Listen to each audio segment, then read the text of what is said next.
लेकिन अब बात चमत्कार की। यही तो चमत्कार है। यहां वो बोर्डिंग पास आपको दिखाई दे रहा है जिसमें आपको ये सीट नंबर दिखाई दे रहा है 11A। ये देखिए ध्यान से, यहां ये बोर्डिंग पास है जिसमें 12 जून 2025 आज का स्टैंप है और इसी फ्लाइट से ट्रैवल कर रहे थे ये साहब जिनका नाम इसमें दिखाई दे रहा है रमेश विश्वास कुमार। रमेश विश्वास कुमार इससे ट्रैवल कर रहे थे और यहां पर आपको ये लिंप करता हुआ, ये थोड़ा लंगड़ाते हुए जो चलते दिखाई दे रहे हैं, आपको ये रमेश ही दिखाई दे रहे हैं। रमेश 11A सीट पर बैठे हुए थे और ये चमत्कार से कम नहीं है कि वो जीवित हैं। अस्पताल में इस समय इलाज चल रहा है उनका। ये जो उनकी तस्वीर बिस्तर पर लेटे हुए जहां चेहरे पर उनके चोट के निशान दिखाई दे रहे हैं वो आपको दिखाई दे रहा है। लेकिन उससे पहले जब वो बचकर निकले और वहां से पैदल जा रहे हैं आगे की तरफ, उस समय की तस्वीरें आपको यहां दिखाई दे रही हैं। ये उनका बचना, रमेश विश्वास कुमार सीट नंबर 11A पर ट्रैवल कर रहे थे और उनका बचना निश्चित रूप से एक बड़ा चमत्कार है। यहां दोनों ही तस्वीरें हम आपके सामने रख रहे हैं। हादसे का वो फुटेज जिसमें दिखाई देता है कि ये प्लेन टेक ऑफ करने के 45 सेकंड के अंदर ऑल्टीट्यूड लूज करता है और जाकर एक बिल्डिंग को हिट कर देता है।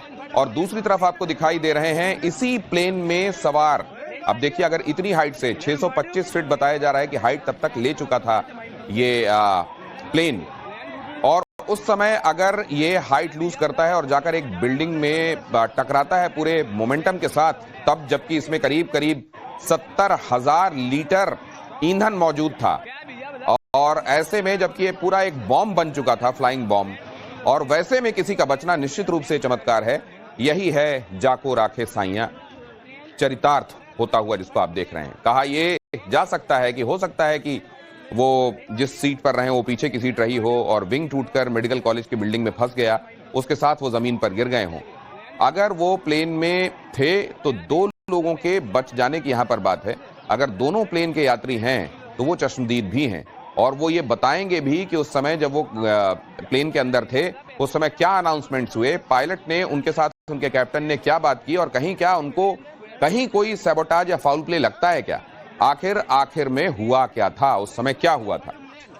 जो प्लेन क्रैश हुआ वो बोइंग ड्रीमलाइनर था और ये बताना इसलिए भी जरूरी है कि शुरुआत में टाइम्स नाउ नवभारत और कुछ दूसरे मीडिया प्लेटफॉर्म पर यह खबर आई और चली कि क्रैश होने वाला प्लेन A320 एयरबस था, लेकिन नहीं, ऐसा नहीं था। ये बोइंग का प्लेन था और ये फ्लाइट नंबर AI-171 थी।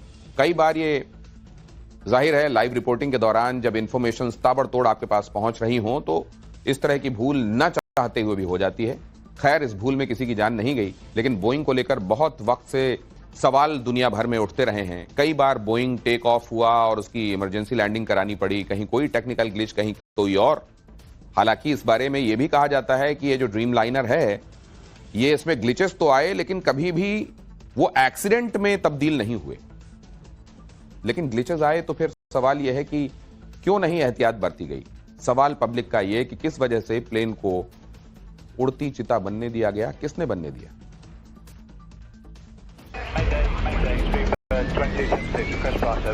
Speedbird 2276 heavy fire services are on the way. Speedbird 2276 heavy, we are evacuating on the runway. We have a fire, I repeat, we are evacuating. Speedbird 2276 heavy roger.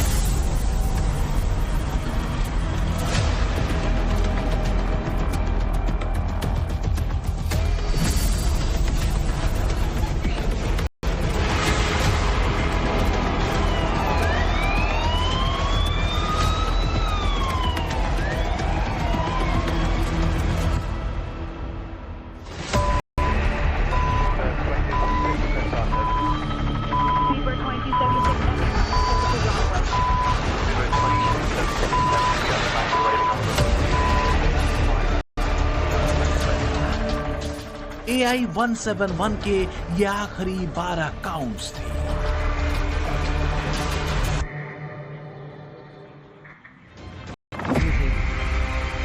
दोपहर के 1:39 पर यह विमान उड़ान भरता है और इसके बाद 242 यात्रियों को अहमदाबाद से लंदन ले जा रहा AI-171 क्रैश हो जाता है। विमान के कैप्टन के एयर ट्रैफिक कंट्रोल को आखिरी शब्द थे मे डे। इसके बाद कैप्टन सुमित सबरवाल से कांटेक्ट के सारे तार टूट गए और सब कुछ खत्म हो गया। उड़ान भरने के 2 मिनट से भी कम समय में कैप्टन ने जानलेवा इमरजेंसी की सूचना आखिर क्यों दी? कैप्टन सभरवाल को उन 120 सेकेंड्स में आखिरकार ऐसा क्या पता चला कि उन्हें लगा कि अब सब कुछ खत्म हो चुका है? कैप्टन ने उन आखिरी पलों में ऐसा क्या देख लिया जिससे उन्हें समझ आ गया कि अब बचने की कोई उम्मीद नहीं। ये तस्वीर वो है जब वो प्लेन क्रैश हुआ और प्लेन क्रैश होकर कहां पर गिरा। अब देखिए उसका एक हिस्सा पूरा का पूरा प्लेन का आपको यहाँ नजर आ रहा होगा। इस बात की जांच की जा रही है कि आखिरकार ये प्लेन में इस तरीके से कौन सी तकनीकी खामी आई कि ये प्लेन उड़ान भरने के महज दूसरी मिनट पर 1:40 पर ही क्रैश हो जाता है। एयर ट्रैफिक कंट्रोल के मुताबिक AI-171 ने रनवे संख्या 23 से उड़ान भरी। इसके तुरंत बाद ATC को मेडे मैसेज भेजा गया। इस मैसेज का मतलब है विमान में इमरजेंसी है। ATC ने विमान से संपर्क करने की कोशिश की तो कोई जवाब नहीं आया। जानकारी के मुताबिक विमान मात्र 625 फीट यानी लगभग 190 मीटर ऊंचा ही उड़ पाया। इसके बाद अचानक प्लेन 475 फीट प्रति मिनट की रफ्तार से नीचे गिरने लगा और अंत में जाकर बीजे मेडिकल कॉलेज के हॉस्टल के मेस में गिर गया। लगभग इसमें हमने जो ये बिल्डिंगों में कुछ लोग बचे हैं। ये जो बिल्डिंग है इसमें लगभग अभी 45 से ज्यादा लोग जो है हॉस्पिटल में वो केयर ले रहे हैं, लेकिन फ्लाइट में जो थे उनका संभावना बहुत कम है। अब सबसे बड़ा सवाल ये है कि इन आखिरी 120 सेकंड्स में ऐसा क्या हुआ जिसने इतनी सारी जिंदगियों को मौत की नींद सुला दिया। सारी था वो कंप्यूटर थी, लंदन जा रही थी। हाँ, फिर वापस 1 घंटे में समझ रहा गया तो प्लेन क्रैश हो गया है, इसलिए मैं वापस अहमदाबाद के बाहर निकल गया था, तो वापस आए सील में आ गया। हमारी ट्रेन जा रही थी 1 बजे जा रही थी प्लेन।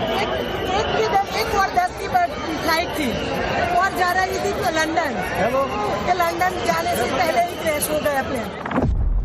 क्या टेक ऑफ के दौरान इंजन पर ज्यादा प्रेशर पड़ा जिसकी वजह से यह हादसा हुआ? क्या इंजन अचानक फेल हो गया? क्या फ्लाइट से कोई पक्षी अचानक टकराया? क्या विमान के फ्यूल का प्रेशर अचानक गिर गया? क्या विमान की कंप्रेशर रेट्स में कोई दिक्कत आ गई? ये वो तमाम सवाल हैं जिसके जवाब फ्लाइट AI-171 के ब्लैक बॉक्स में बंद है। अब देखिए इसी इमारत से वो प्लेन किस तरीके से टकराते हुए यहाँ पर क्रैश हुआ है। नीचे आपको प्लेन के सभी पार्ट्स जो है आपको देखने मिल जाएंगे। यहाँ हो, सामने की तरफ हो, पीछे की तरफ हो, मतलब सब कुछ जलकर पूरी तरह राख हो चुका है। और ये जो इमारत है, जो इमारत धराशायी होने की कगार पर है, जो प्लेन से टकराई है, ये इमारत तक वो मेस था, डॉक्टर्स मेस था, हॉस्पिटल का, बीजे मेडिकल कॉलेज हॉस्पिटल का मेस था और उसके अंदर लोग खाने के लिए पहुंचे हुए थे, डॉक्टर्स पहुंचे हुए थे।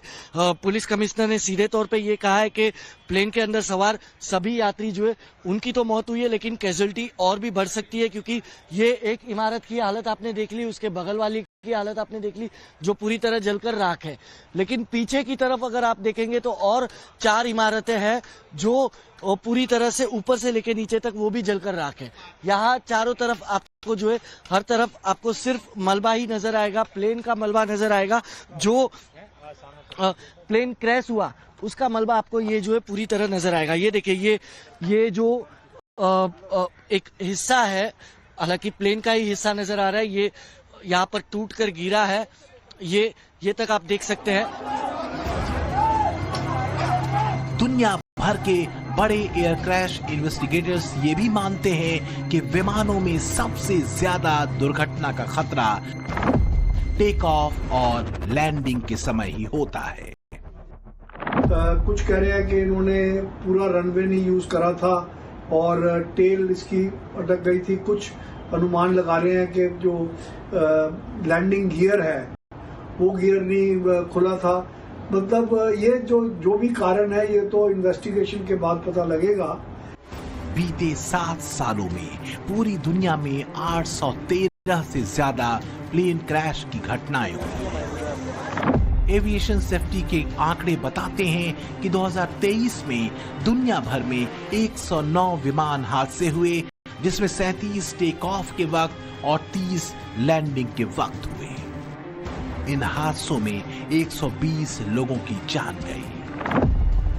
2017 से 2023 तक 7 सालों में हुए 813 हादसों में 1473 लोगों ने अपनी जान गंवाई। भारत में इन 7 सालों में 14 विमान हादसे हुए। इस भयानक हादसे के ठीक पहले प्लेन के कैप्टन ने एटीसी को मे डे कॉल भेजा था। ये मे डे एक डिस्ट्रेस कॉल होता है, इसे समझते हैं। एयरक्राफ्ट और जहाज में इस्तेमाल होने वाला ये रेडियो डिस्ट्रेस सिग्नल है, जिसे मे डे कॉल यानी बड़े खतरे की सूचना के तौर पर जाना जाता है। पायलट की तरफ से मे डे कॉल देना यानी उसे फौरन मदद की जरूरत है। मे डे शब्द ये फ्रेंच भाषा का शब्द है जिसका मतलब है मदद करो। अहमदाबाद फ्लाइट मे डे कॉल देने के बाद क्रैश हुई।